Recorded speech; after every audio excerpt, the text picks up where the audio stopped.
What is TWS podcast, episode, whatever, who cares at this point? Bar.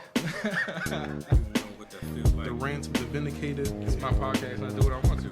People, listen. Word, is it still live? It's not working for me, Rich. We're going to keep going. I know I changed my voice at work. Bars on the radio. What is TWS podcast? Ready. I feel like the Neanderthal. Staring at my watch and I'm feeling so new school. Suicide attempts, how many tries to take? They ain't ready. They ain't never gonna be ready. We're back with another episode of What is TWS podcast. As always, I am J. Flan, and across from me is my brother Rich Nerd. Yo. And we are the White Pants Society. Trying out a new setup in the studio. I have no idea what this is gonna sound like. I'm not monitoring shit. I'm straight. This feels like going commando. Like this is like just being out there with no drawers on. Like I have no idea. Yeah, we can be tweaking right now. Fudge it. Fuck it. Start out again with the call to action.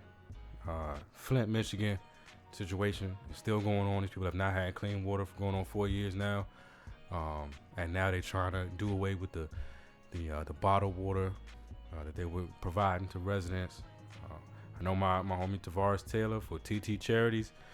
They have worked very hard at trying to also provide water to the people in Flint, Michigan. As the last time I checked, they were at like 14,000 gallons. They're doing big things. They're really contributing out there. And if the government, if the state is not gonna help take care of our people, we need to step in and do so. So if you can, check out the website whatisTWS.org. Donate what you can, time, money. Just a repost or a retweet goes a long way. So let's be our brother's keeper and not forget about our folk in Flint, Michigan. All right, so the next thing I wanted to discuss, I go straight from the real to the ratchet. But so I don't know if you remember a little kid. Man, the little kid's name was something Milton. I want to do it because it's fun. It's fun to do bad things. To drive into a car. So did you know that you could perhaps kill somebody? Yes, but I wanted to do hood rat stuff with my friend. But they did an episode of the Boondocks about him, the smoking with cigarettes. I don't know if you remember that. I like to do bad things. I like to do ratchet things. Yeah. Oh, that little kid, the little one that they was like calling a I psycho saw a and video shit. of him like, what was it, like Little Milton all grown up or something like that. Kid, because Lil Milton, all grown up, is still out there doing ratchet hood rat things. I think he just got arrested for armed robbery and like Grand Theft Auto. They robbed a Uber driver. Fucking Milton. Yeah, they basically strong armed the Uber driver. I think one of the passengers, he was in there with a bunch of different kids. One of the kids hit the guy in the back of the head with a gun. When the guy got out the car, Milton switched to the front seat and they sped off. Being that they was young and dumb, it was an Uber, so there's a record of who ordered the Uber. Of course. There's a telephone number. There's an address where you got picked up. They weren't hard to find. So yeah, we got to do better, people. We got to do better because we knew Milton was fucked up a long time ago, and I guess we never stepped in his grandma and fixed that situation. Back then. Well, it's not like the village. The village was supposed to converge and help this young man, and now he done moved on to bigger, worse, more hood rat things. And I'm gonna shed a tear for him. I agree for Milton. I feel like it was a life that could have been saved. We missed out. Society let him down. We let him down. I let him down. I personally let him down. I saw the episode and I laughed. I laughed at the Boondocks episode, smoking with cigarettes. I saw the little video of the real kid when he said he just liked to do bad things. He liked to do hood rat things with his friends, and I laughed. Shit ain't funny. Yes, I couldn't. When I saw the video, I laughed too because I couldn't believe it was real. Yeah. I honestly thought it was scripted. Yeah. Like I thought it was one of them where you see kids doing grown shit and the parents set them up to do it for likes. I thought it was a full likes video. Then I found out that it was real. And little Milton really was out here doing hood rat shit. Doing hood rat shit with his friends, smoking with cigarettes. I'm sorry, man. I'm sorry. And then the other thing, the reason I know I'm a bad person is that when I originally saw the video, I went into like OJ mode. I was like, here's another case of somebody we should have never heard from again. Milton should have never been heard from again. You was stealing cars as a kid, crashing them into shit, stealing your grandma's car, your grandma's SUV as a child. Like, we should have never heard from Milton again. But Milton was a kid. and we didn't take care of Milton. So I don't know. Moment of silence for Milton. He ain't dead, but you know what I'm saying, like his life ain't what it could have been. No, that's cold blooded. Poor Milton. Poor Milton. All right, that's about enough. Yeah, well, yeah. All right, man. Rich, what else you got, man? This gonna be a real I don't know. Fly by. Yeah, we just shooting the breeze. So we both got a lot going on. We both so we got a home studio at Jay's place, home studio at my place. So we've both been basically trying to revamp the studio / man cave. So this episode just happened smack dab in the middle of us trying to revamp. So I got all right. So before you jump in, I'm just gonna keep going off shit that's happened to me in the last couple of days. Mm-hmm. I'm taking a little bit of heat on Facebook for my Cardi B review. So but it wasn't. You're not the only one though. You're not it. Have you seen anything Kelly post? I got the paper plate shit from Kelly. Okay. I haven't seen none of his stuff. But and so yeah, it basically comes down to that. Like I think people was okay with my review until I co-signed the paper plate comment. Yeah. And now people is taking it like a direct insult. Like I'm saying, if you like Cardi B, you wash paper plates. So it's not. And I'm honestly feeling Cardi B is the album. And I'm honestly feeling like So there's the two parts of me. There's the part of me that's like, no, I'm not. It was a joke. I don't really think people who like Cardi B wash paper plates. And then there's the petty side of me. It's like, well, if the shoe fits, my nigga, like you know what I'm saying? Like I feel like if you take offense to certain things, it's only because it hit. Yeah. It hit closer than you wanted it to. You know what I mean? Like if something is so far fetched that it don't make sense, you automatically that's satire, that's a parody, that's a joke. I don't need to take it seriously. You don't gotta. When you start taking offense to it is when it's like really. It's like when it whizzes past your ear. Like maybe it didn't hit you, but it like. But it's not only so. You ever see somebody who like got a sandwich like a hot dog or a hero or hoagie or something, and they bite it right in the middle? Somebody posted a picture of a big ass bite right in the middle of a hot dog and said, Cardi B albums for women who eat hot dogs like this. God damn. That's worse than the paper plate. That's worse than the paper plate. But I think what I was trying to say is that like I don't believe the only people allowed to like something are the people who it was written for. I think Cardi B ratchet as shit. And that she embraces it. And she embraces it. And so her music is written from that perspective. You know what I mean? And that doesn't mean that if you listen to it, you automatically agree with that perspective. But if you gonna take it that way, it's the petty part of me that's gonna be like, all right, dope, we can do that. But you know what the funny part is? What's that? The people who are like loving her album, like online, I happen to know that some of those people are the people who buy like the hefty, like heavy duty disposable plates, the plastic joints. So they can use them again. And they be like, throw it in the sink. And like people be rewashing like the plastic forks and knives and spoons and plates. They are some actual. It's true. Hey, I'm not gonna call nobody out, but it's just some truth to that shit. Hey, and again, like really, my point, and somebody told me yesterday, I haven't researched it, so I'm not gonna co-sign this yet, but that it is a well-known fact that Cardi B has co-writers, quote unquote, co-writers, and so I think the other point we were trying to make, or that I was trying to make, that her persona didn't match up with the lyricism I heard in the music. It might not be that far-fetched as well. And that's not it's a lot of people, I don't think, and I think I brought up, Waka Flocka and Kevin Gates as two, examples of people I felt the same way about until I got to know more about them. Yeah. And so Cardi could be in that bracket. Could be. But at the end of the day, it's not meant for me. It was not marketed to me. It ain't my type of music. I went out of my way not to say it was trash. But let me just say this. To listen to that album so that I could provide a real review on this show, I had to make an agreement with myself that I would at least give every song a minute. And I don't believe I listened to any song all the way through.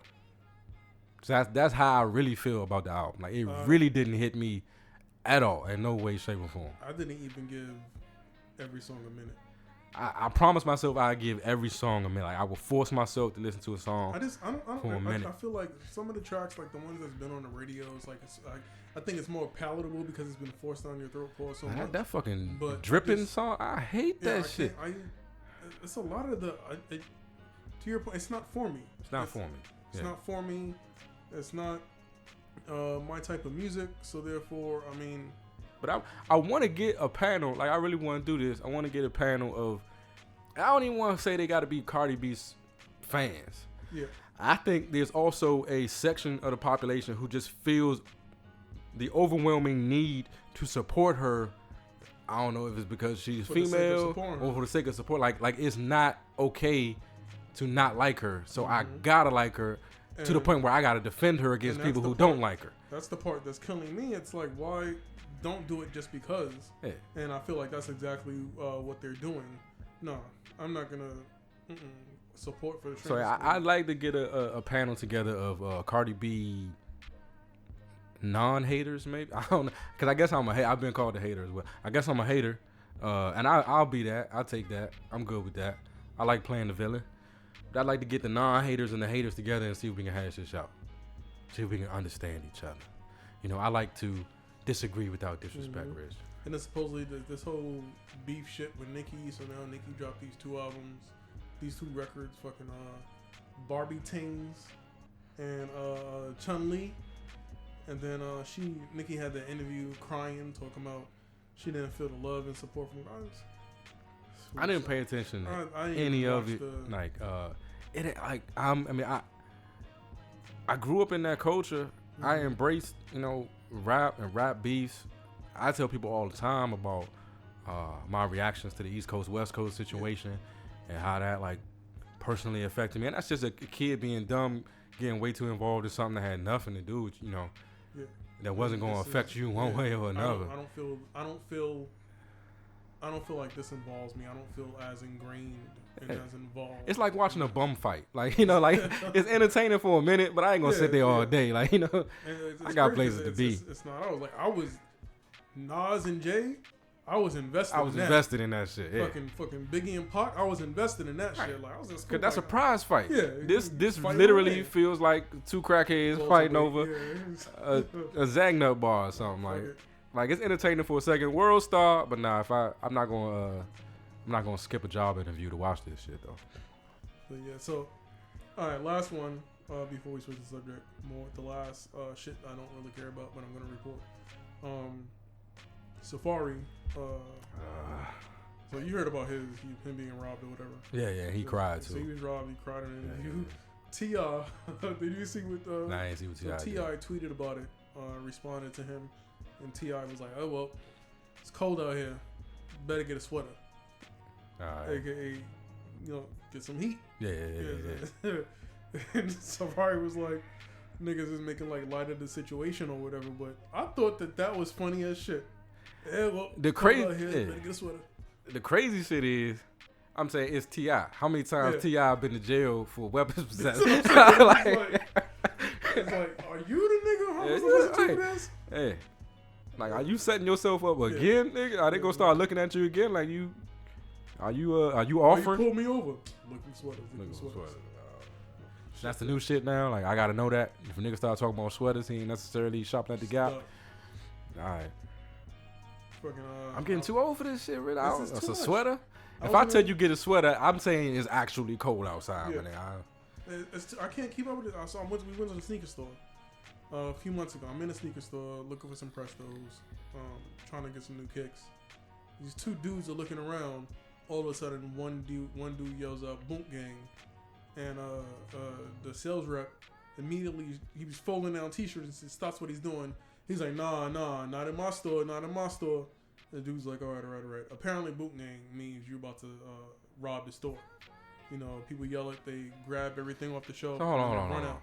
This where we at, right? Like robbery is not to eat no more. Robbery is like a challenge or some shit. It's the robbery challenge. Nigga, the shit is. And so I was do people not understand that? Did we really reach a point where this generation doesn't understand that some of the shit that the generation before you did that was quote unquote gangster and hood and whatever was because these niggas was trying to eat. They was trying to live. And you making games out of this stuff and recording it and you turning yourselves into you putting yourself in the system. You getting a record for no fucking reason. Again, a record to get a like. It's the shit that I don't understand. And I never heard of that shit. And then I end up Googling it. Yeah. And you Google it, and this dude's out here, boot gang, and they're snatching shit and running, and they recording the whole thing. Yeah. Why? Why would you even record it? The crazy shit, like, and this like ties all the way back to the Cardi B conversation. Because I used to hate on 50. And I talked about in the Cardi B review that he had songs that like I listened to get me in a certain mood. All right, before I get to something that actually makes sense, I gotta say one more ratchet thing that's funny as fuck. We was at the taping yesterday with the Whatever Man podcast, and my man said he said something to the effect that Cardi B's music is the soundtrack for bad decisions. like you only put that shit on when you know you getting ready to do something. Nigga, when you trying to make a bad decision, you know what I'm saying? Like when you trying to, when I'm trying to get hyped up, I'm about to fucking do a report or some shit. I gotta go wreck some shit at work. You put on Lose Yourself or some shit like that, you know, to get yourself in the mindset.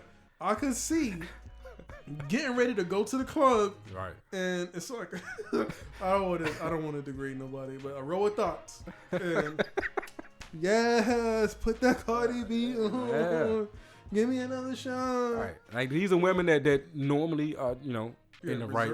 But on that night where they trying to do something, trying to make bad decisions, Cardi B is the soundtrack for bad decisions. Yeah. Co-sign that one as well. I'm gonna take heat for it, but it's cool. I love it. Anyway, I'm gonna take heat for that little scenario I just gave too. Yeah, you put the full thoughts on it. I didn't do it. But back to the 50 Cent thing, like. So yeah, I used to hate on 50 a lot. I didn't like, you know, how he was glamorizing, you know, whatever that lifestyle. And then I started listening to 50 talking interviews, and 50 would be saying stuff like, you know, being gangster is something that happens to you. Nobody would choose, you know, nobody in their right mind would choose to have to live this way. And it's like, all right, you know, he knows, you know what I'm saying? Like, so then I got the mind that created this stuff that he created. Like I saw. Yeah. You know, that beyond the persona, there was a mind there that created the stuff that he created. And I was listening to something from Casanova. Do you got to say 2 times? Like, how does that work with the Casanova joke? Do you got to say 2 times at the end? Whatever. I don't say it, but Casanova. And he was saying similarly the same thing. He was like, you know, you don't get paid for being gangster. Like, there's no reason to do this stuff. Like, there's no reason to live this life unless you other than trying to unless you absolutely had to. He was like, you know, like he was, you know, he was in the game and, you know, doing whatever he was doing with his people to survive and thinking like this is the life. And then he starts, you know, hanging out with people that really got money, and he's like, this is the life, and these people aren't risking their freedom every day. These people aren't risking their life every day. Like, I thought I had it over here, but this is really, you know, making it. So anybody that's like embodying or like choosing to do this dumb, like, for what, yo? For what? And then you gonna announce it? Like, at least real niggas to do shit like this, like, ain't gonna announce it. That's why you see so many OGs. They're like, this you not built for this. Yeah. And I don't get it. I don't get it. I told you about that one time. We were in Chicago, and I saw that dude getting robbed at the bus stop. Yeah. And everybody's like, that's so dumb. Why would you rob somebody in broad daylight and everybody else is there? I was like, because you don't get it.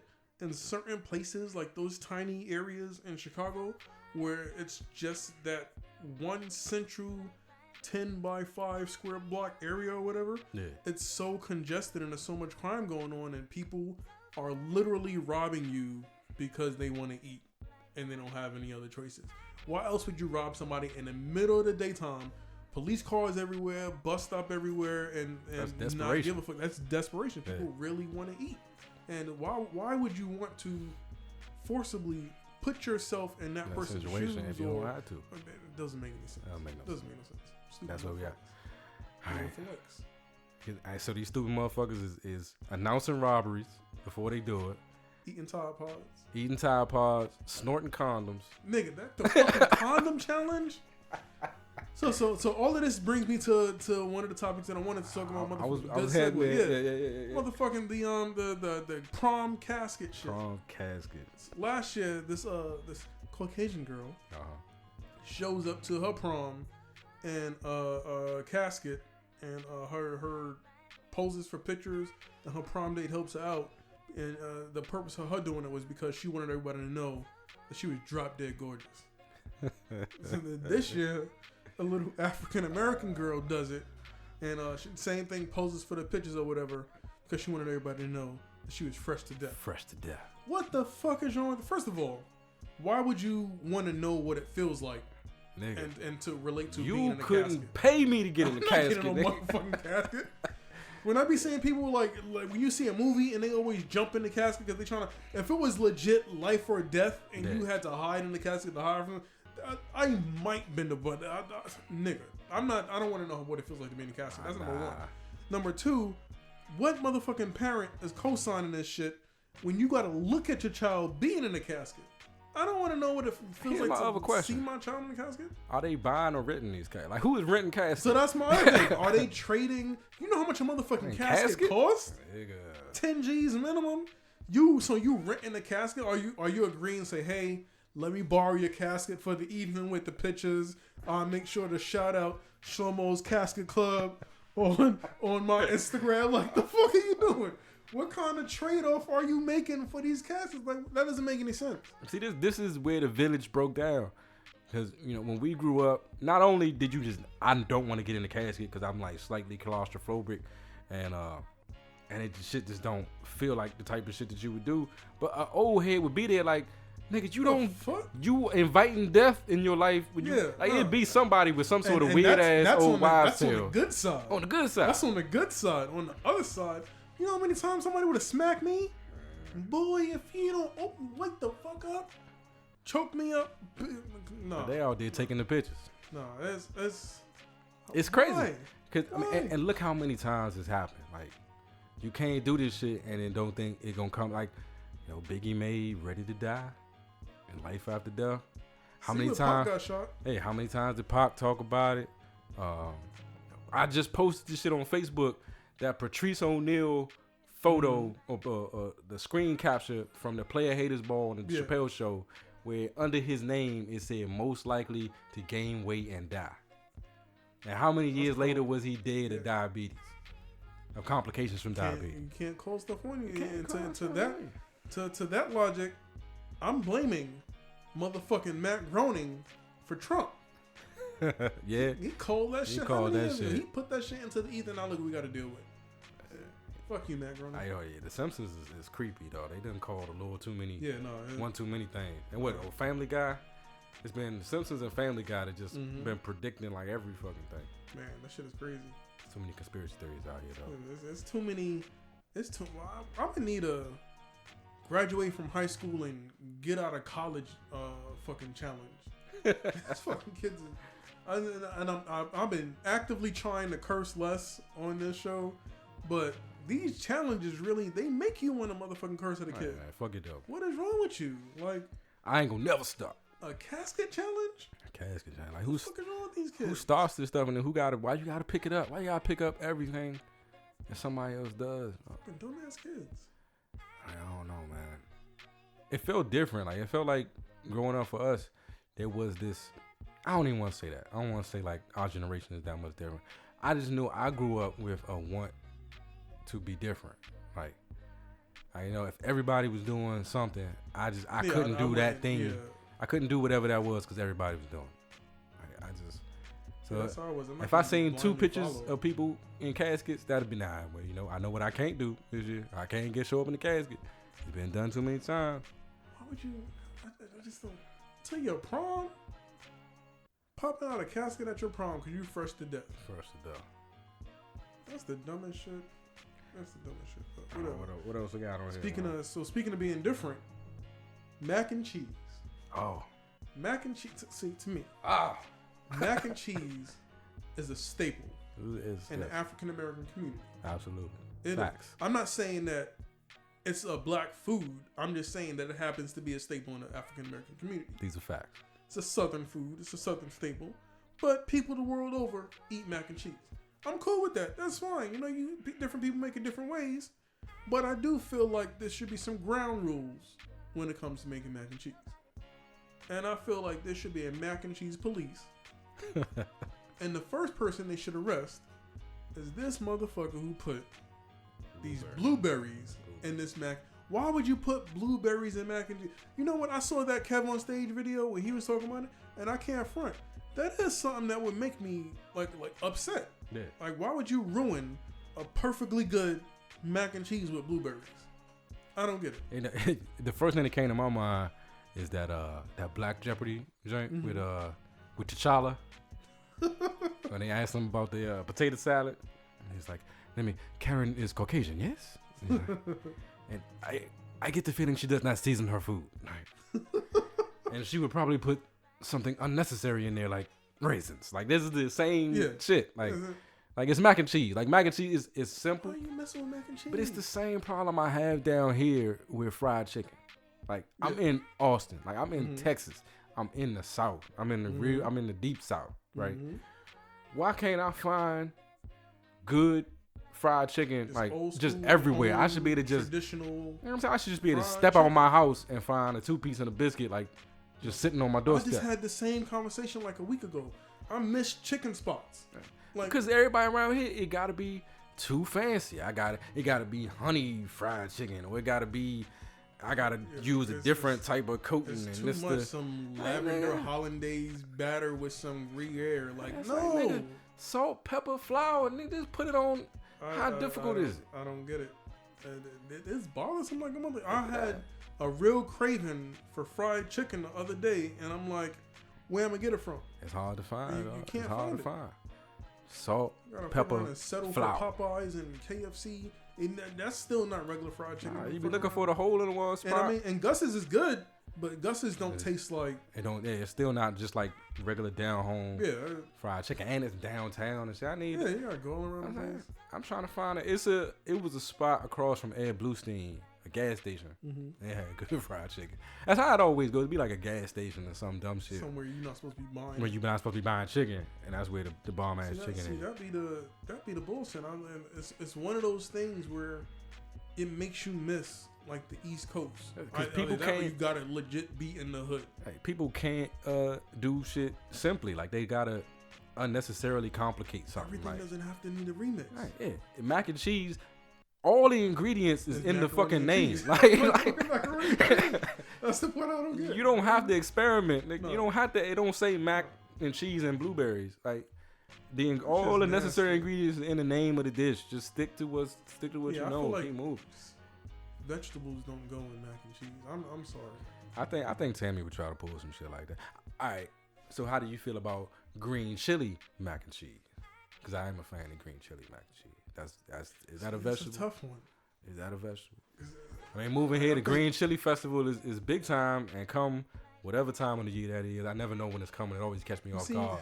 Pause. So is a chili a vegetable, or is a chili a spice? See, I'm looking at it. See, that's a barbershop conversation right there. That's a barbershop conversation. I'm looking at the chili as a spice. You just fucked me up right there. It's a chili. It's chili flakes. It's a vegetable. It ain't no blueberry flakes. Or is it? It's chili powder. Ain't no blueberry powder. It's a seasoning. I don't know, man. I don't know. I got some donia in the house right here. If you haven't had donia across the world, salsa donia, it's like the greatest shit. It's the greatest condiment in the world to me. And it's just from a nigga who don't eat condiments. From a dude who don't eat condiments, right? There's no ketchup in my house. There's no mayonnaise, no relish, ain't no mustard in here. But I'll make my own salsa donia and keep that shit on deck. And it's just olive oil, chilies, jalapenos, and garlic. And that's it. But that shit is fucking delicious. It's delicious. It goes on everything. Delicious, my nigga. But yeah, blueberries and mac and cheese don't do it. Man, it don't go. It don't go.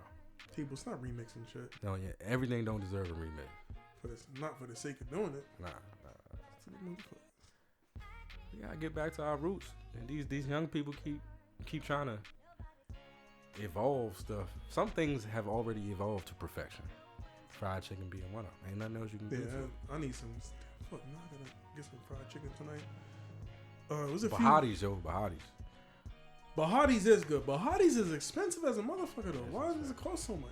And not only is it expensive, it's all the way in Pflugerville. It's all the way in Pflugerville. I gotta move to Bahati's though. Their food is good. It's good. I'm trying. I might even have to make a move out to Pflugerville. They got Bahati's and the other place that makes the good fish and the chicken and waffles that they moved.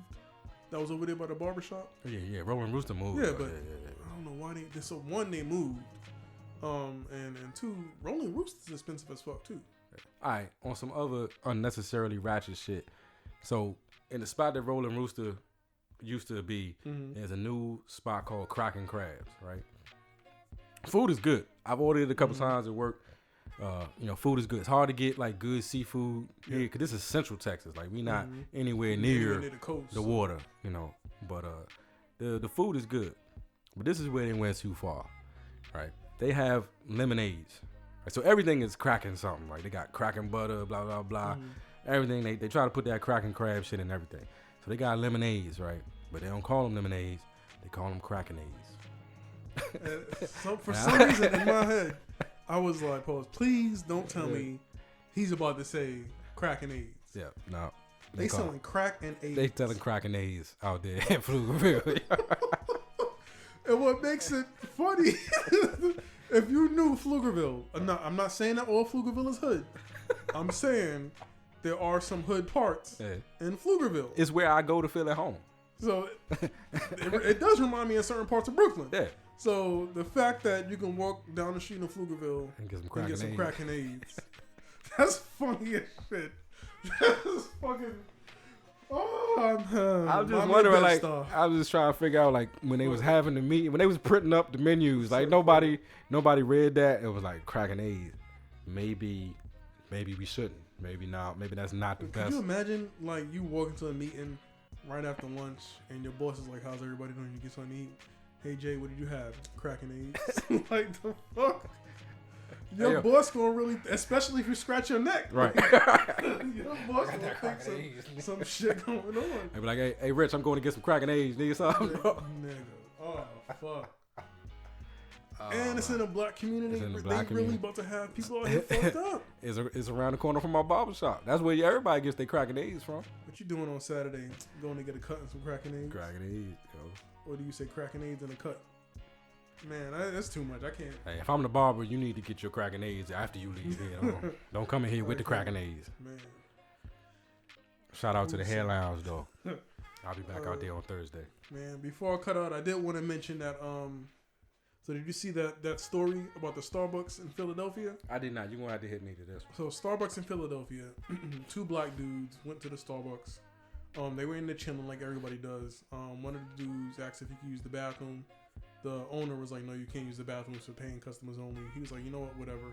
So two black dudes, they just sitting at the table waiting for their real estate investor to come meet them. They're investing in buildings in the neighborhood. They already have several buildings. They're trying to invest in more.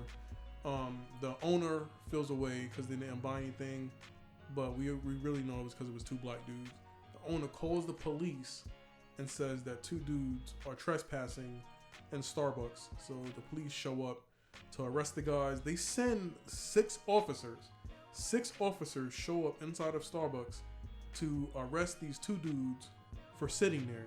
Yeah. So then patrons that are in there start recording, like, why did you call the cops? They're doing exactly what the other 30 people, and like they're recording it. The other 30 people in here, no one is eating or drinking anything. We're all sitting inside of Starbucks. But because they're sitting here black, you're arresting them. Their business partner shows up. He's like, what's going on? We're here for a business meeting like everybody else. At this point, everybody goes to interviews. So I've been on interviews at Starbucks. It's just what you do. Yeah. When I sell shit on Craigslist and OfferUp, I go to Starbucks. I don't buy shit. I walk in there.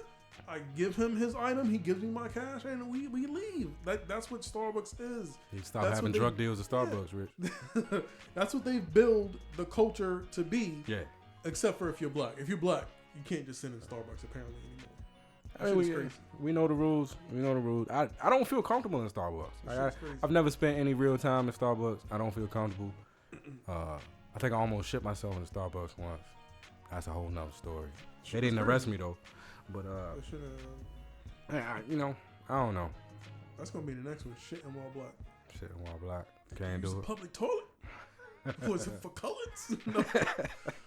I don't really make fun of this shit, but you got to make light of it to keep from crying because it's ridiculous. Our social climate is fucking ridiculous.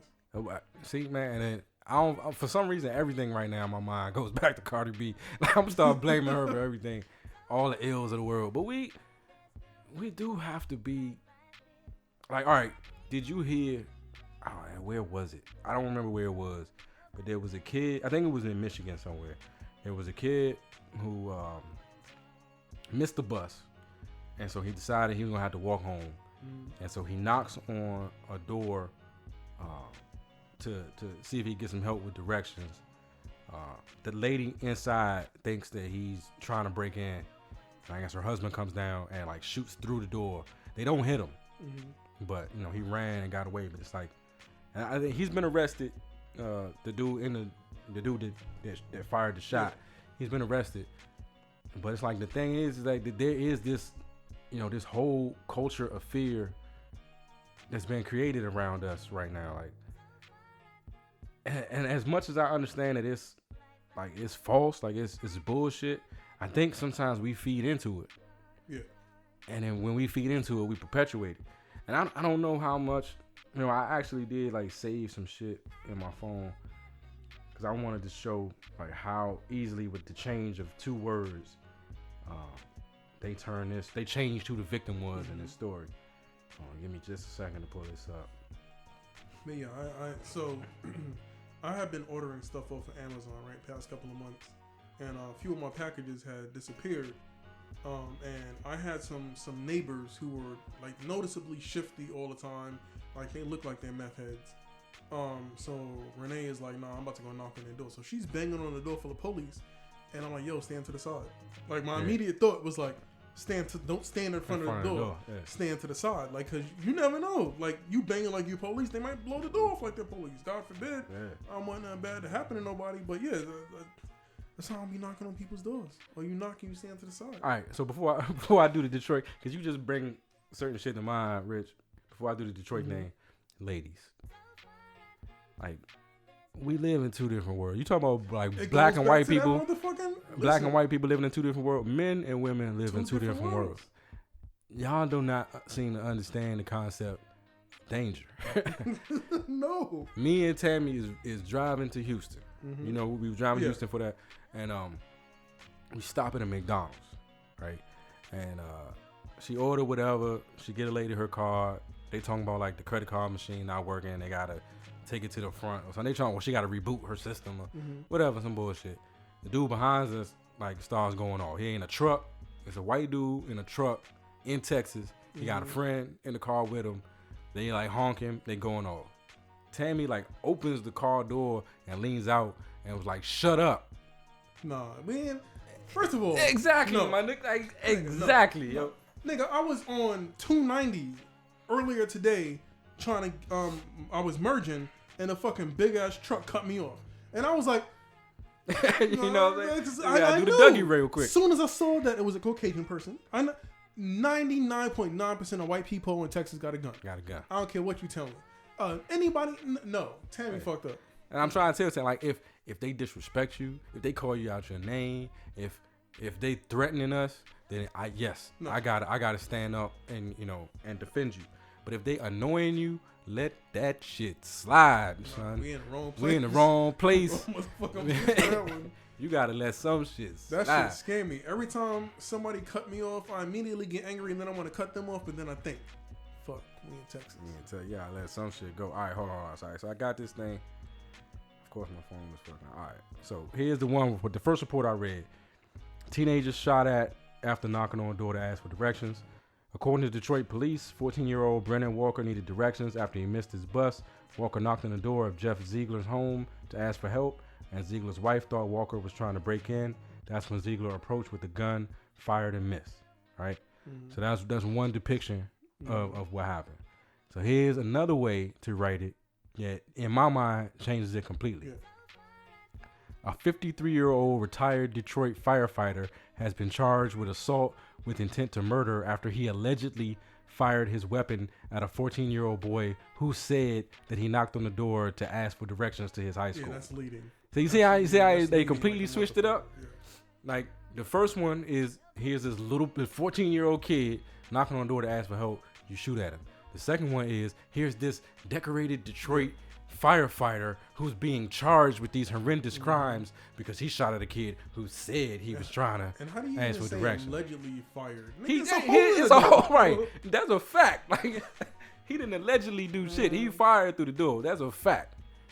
But that's how easy it is to just change 2 words and completely, completely recolor the situation. And then that's why we can't do certain things right now because there's a culture of fear, when it comes to us. And so on one hand, I have multiple thoughts on this. On one hand, it's like it's fucked up that you can't even ask for directions without being shot at.